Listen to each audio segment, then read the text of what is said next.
Once upon a time, in a faraway kingdom, there lived a gentle and kind-hearted girl named Cinderella. After her mother passed away, her father remarried a proud and haughty woman who had two daughters of her own, Anastasia and Drizella. These stepsisters were just as vain and selfish as their mother. From the moment they moved in, Cinderella's life changed completely. Her stepmother and stepsisters were jealous of her sweet nature and beauty. They forced her to become their servant, making her cook, clean, and mend their clothes from morning till night. They took away her beautiful dresses and gave her nothing but old rags to wear. She slept on a simple straw mat in the attic, while her stepsisters enjoyed lavish bedrooms. Despite the hardship, Cinderella remained cheerful and kind. She made friends with the little mice who lived in the house and the birds who visited her attic window. They were her only companions in her lonely world. One day, a royal messenger arrived with an exciting announcement. The king was holding a grand ball in honor of the prince. Every eligible maiden in the kingdom was invited, as the prince was seeking a bride. The stepsisters were ecstatic, immediately dreaming of catching the prince's eye. They bossed Cinderella around even more than usual, demanding she help them prepare. "Cinderella, fetch my pearls," shouted Anastasia. "Cinderella, iron my sash," screeched Drizella. Cinderella dreamed of going to the ball, too. She longed for just one night of music, dancing, and joy. Timidly, she asked her stepmother if she could attend. Her stepmother sneered, "You in those rags, you'd be a disgrace." But then she added with a cruel smile, "Of course, you may go. If you finish all your chores and find something suitable to wear." This gave Cinderella a glimmer of hope. She worked tirelessly, scrubbing the floors, polishing the silver, and finishing every task her stepmother assigned. Meanwhile, her loyal friends, the mice and birds, saw the beautiful dress that had once belonged to Cinderella's mother. It was a bit old-fashioned, but with a little creativity, it could be perfect. While Cinderella was busy with her chores, the little animals got to work. They found beads and ribbons that the stepsisters had thrown away and began to sew and decorate the gown. They worked together, stitching and tying, transforming the old dress into a lovely pink ball gown. When Cinderella finished her chores, she returned to her attic room, her heart heavy, believing she had nothing to wear. But there, displayed beautifully on her dress form, was the gown her friends had remade. It was stunning. She was overcome with joy and gratitude. "Oh, thank you," she whispered to her little friends.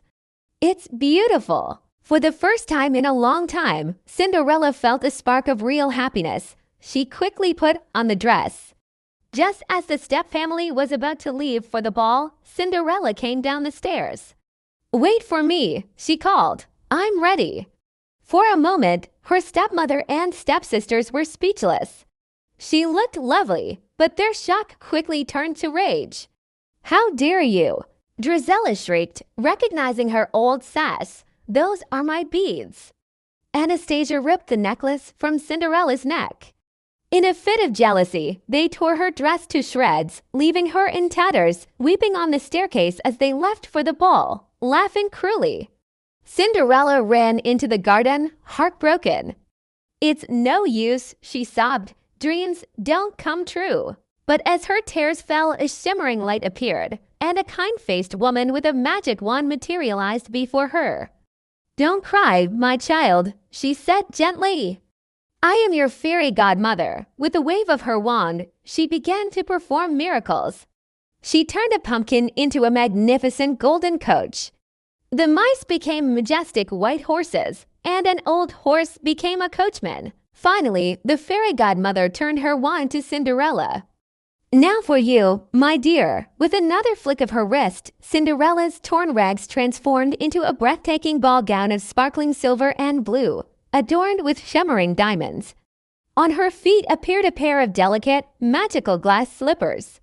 "Oh, it's a dream," Cinderella gasped. "It is," smiled the fairy godmother, "but like all dreams, it must end. Be home by midnight." At the final stroke of the clock, "The spell will be broken," Cinderella promised. thanked her fairy godmother, and raced off to the ball. When Cinderella entered the ballroom, everyone turned to look. No one recognized the stunning princess, not even her own stepfamily. The prince himself was captivated. He had never seen anyone so graceful and charming.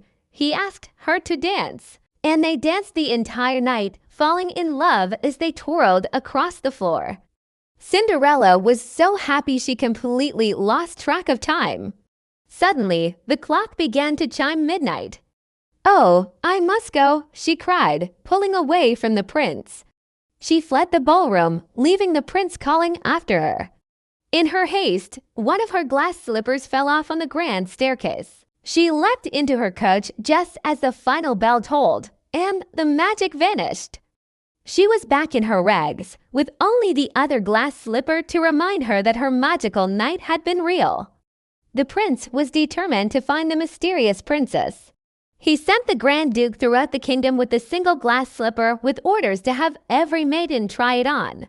When the Duke arrived at Cinderella's house, the stepsisters tried desperately to force their large feet into the tiny slipper, but it was no use. The stepmother, realizing Cinderella was the girl from the ball, locked her in the attic. But Cinderella's mouse friends managed to steal the key and set her free. Just as the Duke was about to leave, Cinderella appeared. "May I try?" she asked softly. The stepmother tried to send her away, but the Duke insisted. As Cinderella sat down, her stepmother, in a final act of spite, tripped the footman, and the glass slipper shattered on the floor. All hope seemed lost, but then Cinderella smiled and said, "But I have the other one." She pulled the matching slipper from her pocket. It fit her foot perfectly. The prince was overjoyed to be reunited with his true love. Cinderella forgave her stepsisters for their cruelty, and soon after, she and the prince were married in a grand celebration. They ruled the kingdom with kindness and fairness, and Cinderella's gentle heart brought joy to all the land. And so they lived happily ever after. Thank you so much for watching.